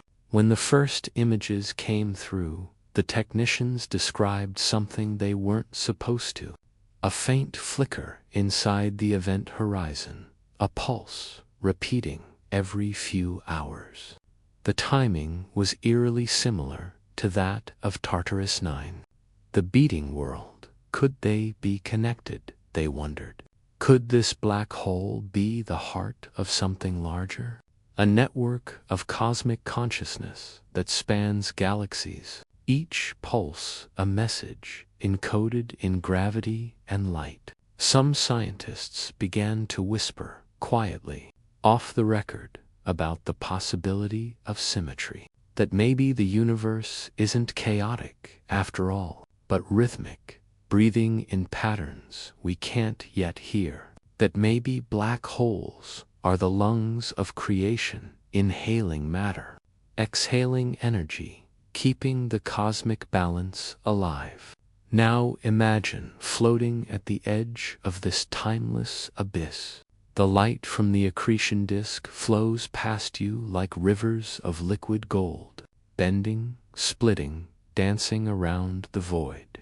You can see your own reflection stretched across the curve of space, infinite versions of yourself spiraling endlessly toward the horizon.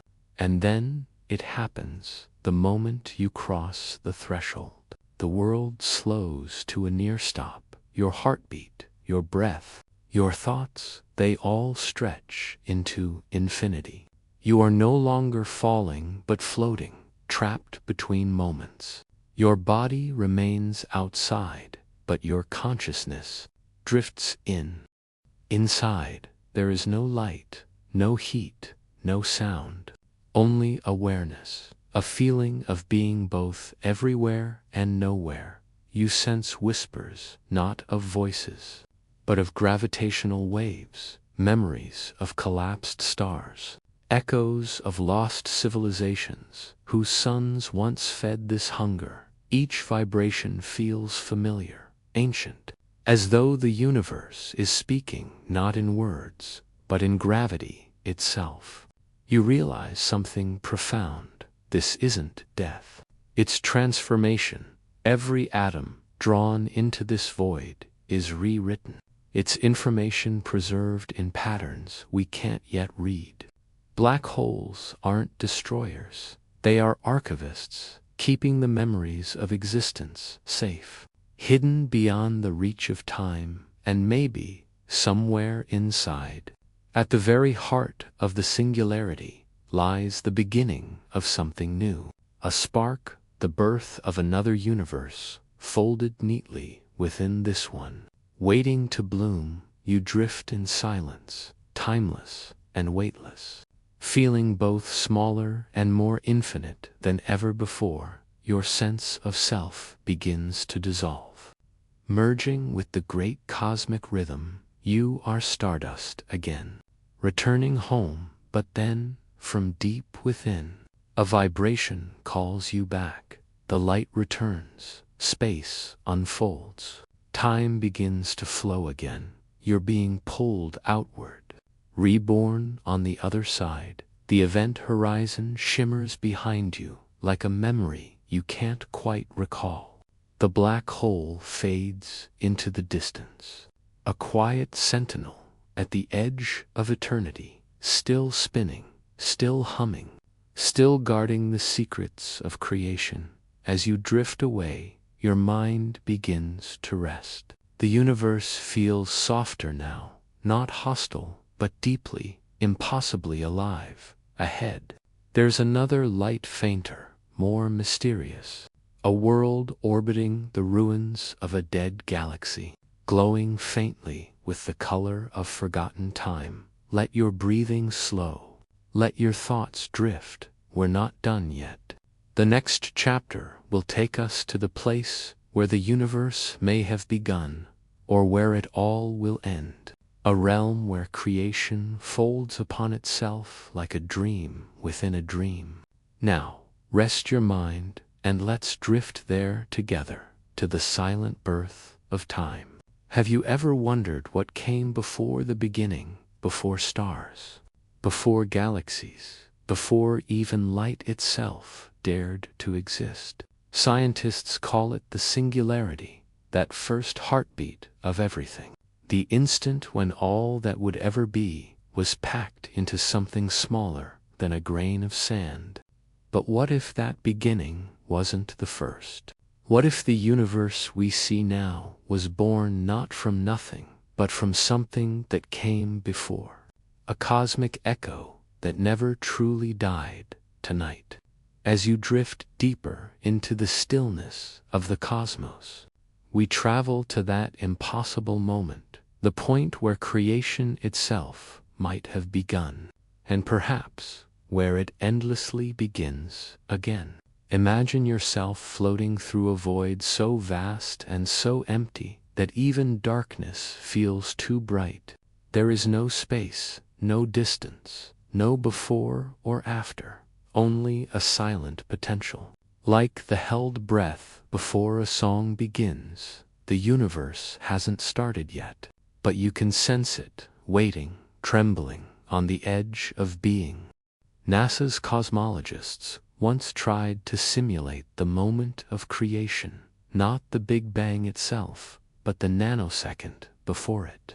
Using supercomputers, they rewound cosmic time, peeling back galaxies, stars, and radiation until they reached a place where all equations broke down. The moment before light was born, the universe was not matter, nor energy, nor even time. It was information, pure possibility. And that's where the silence comes in. If you listen closely, in the soft hum of background radiation, in the rhythm of pulsars, in the faint cosmic microwave echo that still fills the universe, you can hear it. The silence isn't empty. It's a quiet filled with memory, like the pause between waves. NASA's Planck telescope once mapped that faint whisper, a pattern of temperature differences left over from the dawn of creation.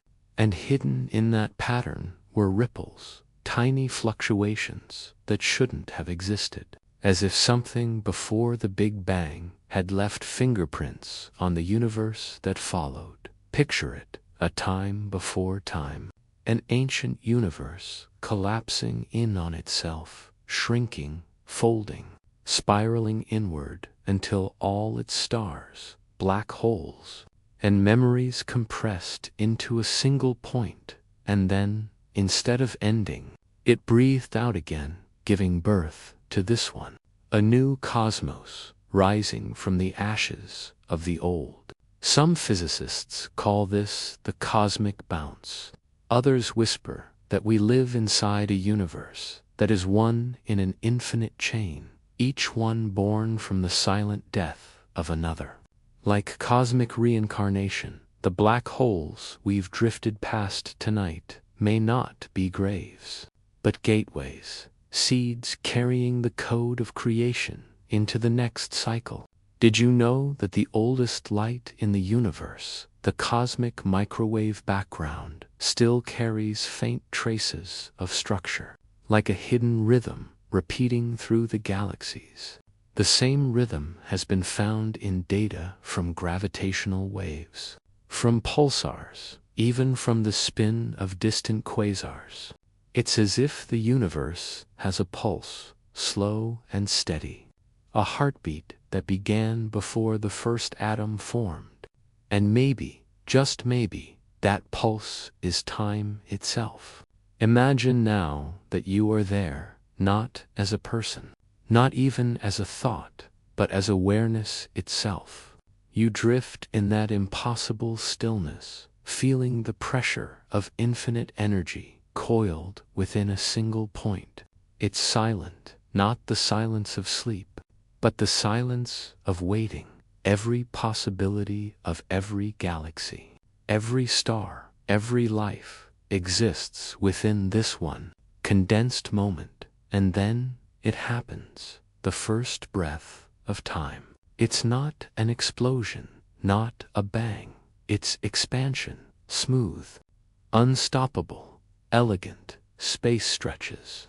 Light spills out like dawn breaking across nothingness. The temperature soars to unimaginable heat. Particles collide, merge, separate. The laws of physics crystallize out of chaos. Gravity wakes, and time begins to flow. You are swept along with it, drifting through the newborn cosmos.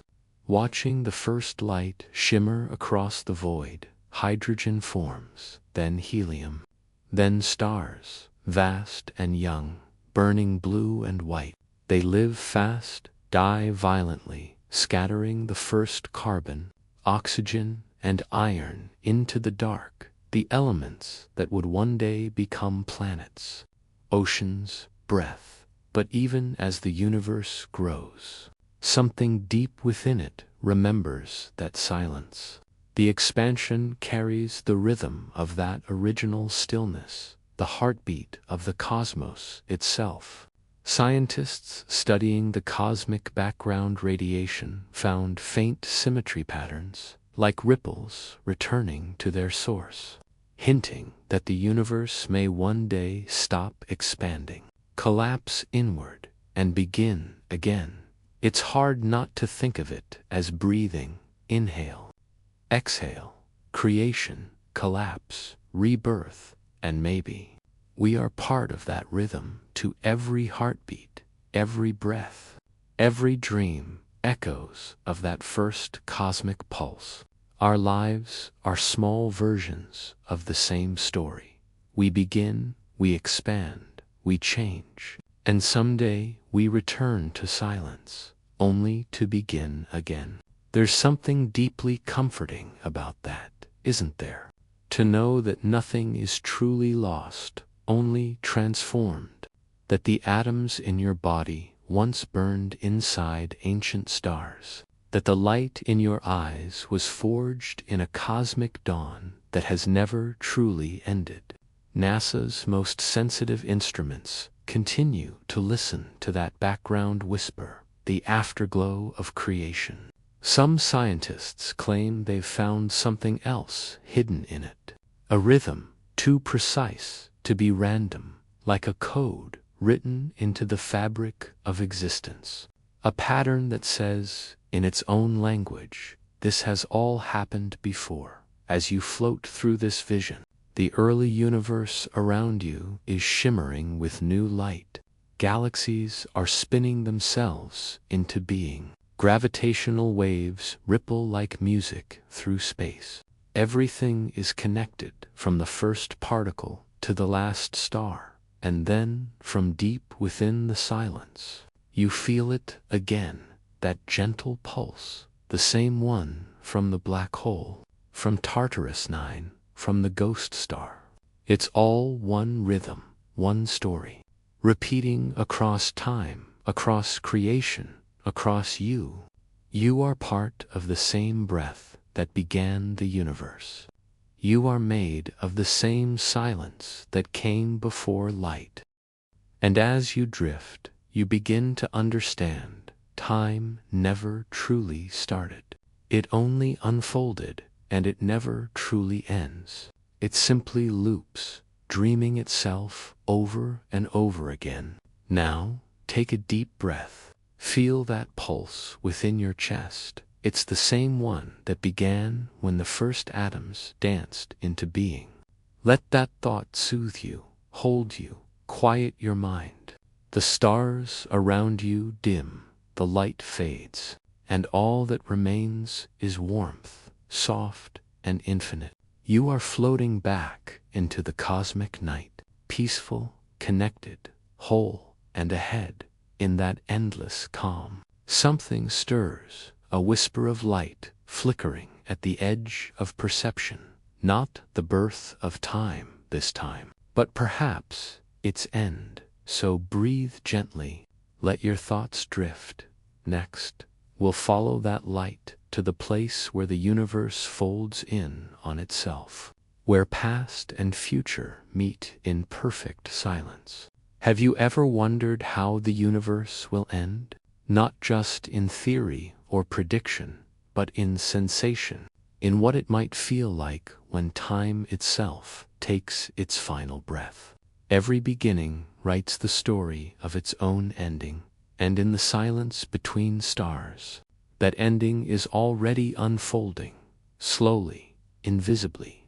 Scientists at NASA have long studied the universe's destiny, the eventual fate of all that exists. But in recent years, they've found something that both haunts and humbles them, a pattern suggesting that the end may not be final after all. Imagine it now, billions of years from today, when every star has burned out, when galaxies have drifted so far apart that light from one can never reach another.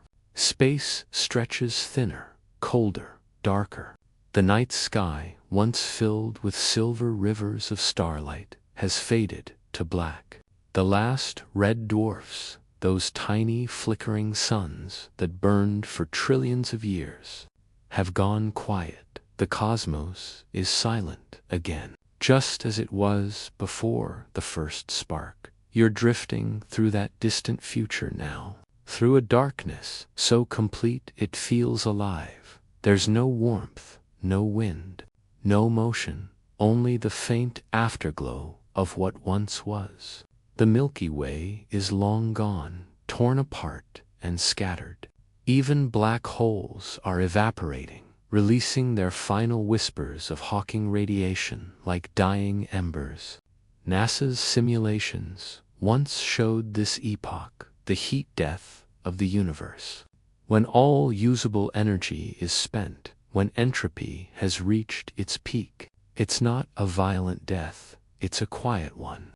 The universe doesn't end in fire, it ends in stillness, an infinite calm, like the breath between heartbeats. But something strange happens in the models when you let them run far enough, as the last particles drift apart.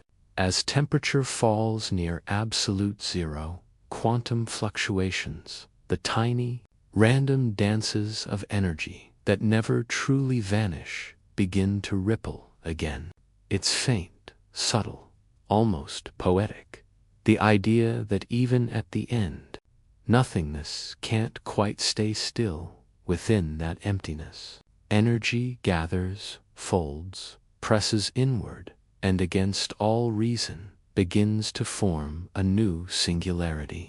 It's as if the universe, at the end of its story, sighs and starts another sentence.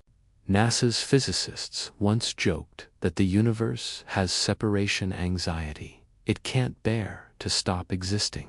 But the data, the mathematics, and even the faint patterns of cosmic background radiation all whisper the same secret. Endings are only beginnings, folded inside out. Now, picture yourself moving through that endless dark. You can see faint glimmers far ahead, tiny points of blue light flickering in the void. At first, you think they're stars, but no, they're memories. Frozen remnants of everything that ever was.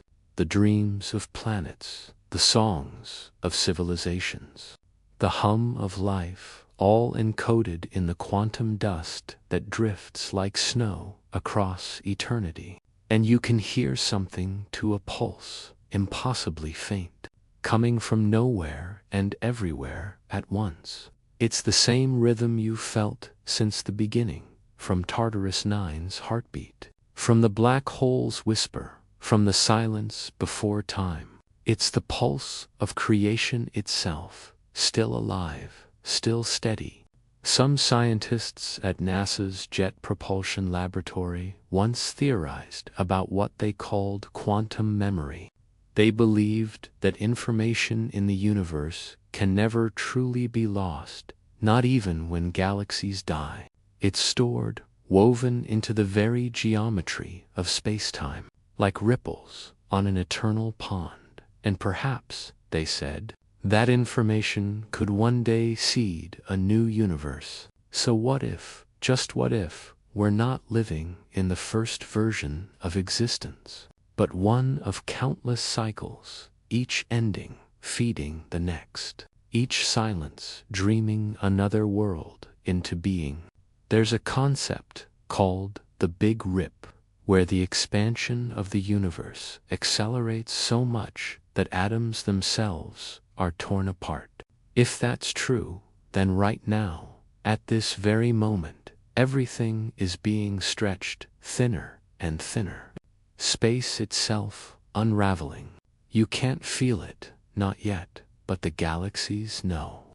Their light shifts ever redder, pulled apart by the quiet strength of dark energy.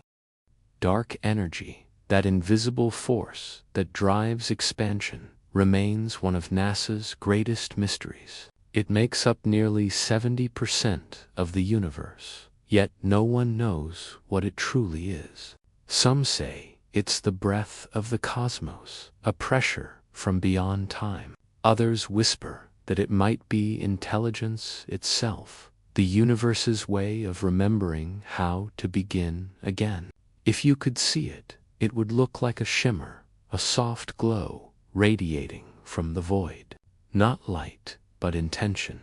It pushes and pulls, creating a rhythm across the ages, expanding and contracting, inhaling and exhaling, just like life. And maybe that's the point.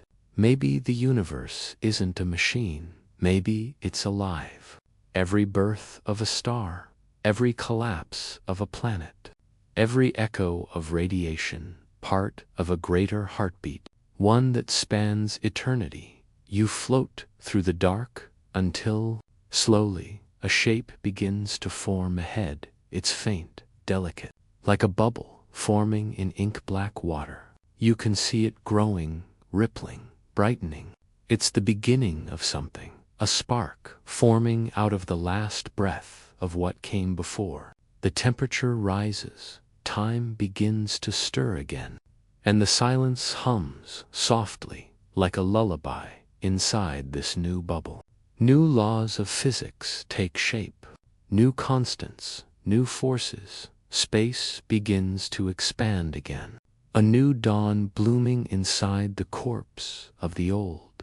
You realize then, this is not the end of the universe you're witnessing, but its rebirth. The death of one cosmos is the cradle of another, an infinite cycle of silence and song, of stillness and creation. And perhaps, somewhere in that new world, there will be another Earth. Another sky filled with stars, another NASA looking up at the same questions, wondering where it all began, never realizing they are looking into their own past reflected through time. It's humbling, isn't it, to know that endings aren't to be feared. They're the universe's way of starting over, to realize that even the coldest silence carries within it. So, as you float now in the endless calm between endings and beginnings, let yourself rest, feel your breath slow, your heartbeat align with that ancient cosmic rhythm. You are part of it, every atom, every thought, every dream, born from the same silence that once gave birth to the stars. Let go of the fear of endings. There is no final darkness. Only the soft pause before another light, and as the new universe blooms behind your closed eyes, you drift onward, following the pulse once more. Ahead lies a deeper mystery still, not of endings or beginnings, but of what connects them, the thread that binds every cycle together, the hidden pattern behind all existence. Have you ever looked up at the night sky and wondered if there's a hidden pattern behind all this chaos? Not just stars scattered randomly, but a grand design, a kind of blueprint written into the universe itself. Scientists at NASA have long chased this question, the possibility that existence is not accidental, but architected, that what looks like randomness might actually be order beyond human comprehension. Imagine yourself standing at the edge of a sleeping planet. The air is cold and thin. The sky above you a tapestry of infinite darkness speckled with quiet embers of light. Each star blinks slowly, rhythmically, almost as if it's breathing. There's something hypnotic about it, as though you can sense a pattern emerging if you only watch long enough. Now, picture NASA's most advanced telescopes, the James Webb, the Hubble, and the soon-to-be-launched Roman Space Telescope, peering deep into the fabric of space. The images they've captured have revealed something astonishing: vast, cosmic structures stretching for billions of light-years, great walls of galaxies forming intricate webs of energy and matter, swirling filaments and vast cosmic voids like empty rooms between the stars. These aren't random. They're part of something known as the cosmic web, the universe's hidden skeleton. It's a structure so immense that even our entire galaxy, the Milky Way, is just a single dot within one of its glowing threads. NASA's cosmologists began to map these filaments and realized something uncanny. They resembled neural networks, the same branching, interconnected structures that exist within your own brain.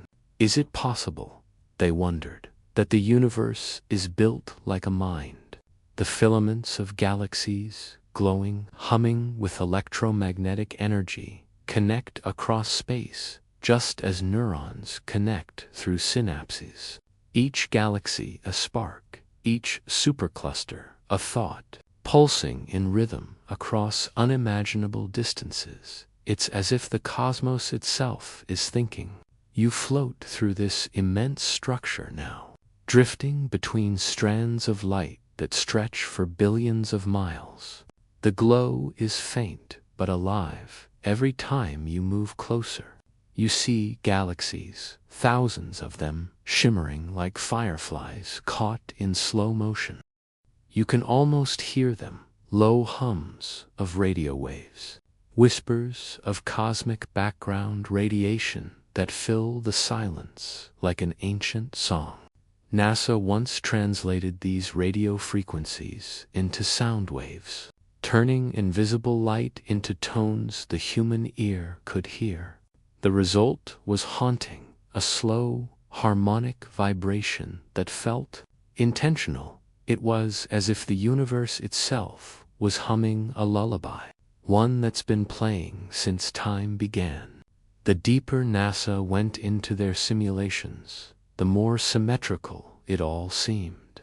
The distribution of matter followed elegant mathematical ratios, the golden spiral, fractal symmetries, harmonic balances that repeated themselves on every scale.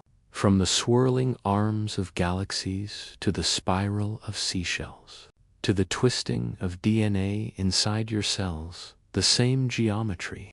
Over and over again, some scientists began to call it the universal blueprint, the idea that everything, every atom, every star, every thought follows the same pattern of organization. And if that's true, then perhaps the entire universe isn't just a space to exist in, but a message, a design meant to be understood. NASA's data analysts noticed something even stranger while studying deep-field images: faint fluctuations in the cosmic microwave background that seemed too structured, too rhythmic to be purely random. When the data was sonified, converted into sound, it produced repeating harmonic intervals, like chords being played on an invisible instrument. They called it the music of infinity. No one could explain it, whether it was an artifact, a coincidence, or something more deliberate. Some even speculated it might be the echo of the universe's creation, the first vibration, the original sound of existence, still resonating through the void. You drift deeper into this cosmic network, the light from each filament pulsing gently like neurons firing in a dream. You begin to sense that there's no true emptiness here. Every point in space connects to another. Every silence carries a memory. Infinity you realize, isn't about endless space, it's about endless connection. Everything that ever existed, stars, planets, living beings, thoughts, all are part of the same pattern, woven into an unbroken web of existence. NASA physicists studying quantum entanglement found something eerily similar on a smaller scale. Two particles, separated by light, can still influence each other instantaneously, as if space and time between them don't exist at all.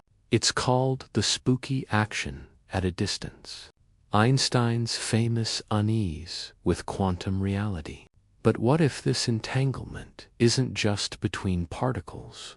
What if it's between everything? Maybe consciousness itself, your thoughts, your dreams, your heartbeat, are threads in this same web.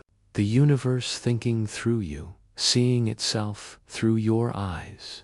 There's an ancient theory resurfacing now among some NASA philosophers and physicists, panpsychism. The belief that consciousness isn't limited to living beings, but is a property of the universe itself. That awareness is not something that emerges, it's something that is. Everywhere, always, and suddenly, all the fragments begin to connect. The cosmic web, the harmonic frequencies, the quantum entanglement, each is a reflection of one truth. The universe is not separate things, but one infinite organism, an organism that dreams through stars, speaks through light, and breathes through time. As you drift among the glowing filaments, you begin to feel it. The pulse, faint but real, running through everything, through you, through the stars. Through the empty dark, it feels ancient. Like a heartbeat older than creation, you sense patterns within patterns, galaxies forming clusters that mirror brainwaves, clusters forming superclusters that trace the shapes of thought itself. NASA's deep AI visualizers once mapped these galactic formations and compared them to biological systems. The similarity was staggering to 94% structural match between the large-scale universe and the neural map of the human brain. It's as if we are the neurons, and the universe is the mind. You feel the awe deepen. The silence around you grows warmer, softer, more intimate, every particle glowing faintly, vibrating in quiet unity. In that moment, you understand something profound. Infinity is not about distance. It's about belonging. The universe is not vast and empty. It's alive and connected. A single being dreaming itself through time. And perhaps NASA's search for life out there was never really about aliens or other worlds. Perhaps it was the universe's way of trying to find itself. To remember what it truly is, you float through the light a little longer, feeling your breath slow to match the pulse, the rhythm of the stars. There's no fear here, only wonder. The architecture of infinity isn't something to solve, it's something to feel. And as the last glow of the cosmic filaments fades, you realize you've seen the blueprint, the secret design that binds all things. But beyond it lies something deeper still, not the pattern, but the intention behind it, something that existed before the first light, something that chose to create. That's where we're going next. So breathe deeply, let your thoughts drift. We're about to step beyond the architecture, into the mind that built the universe.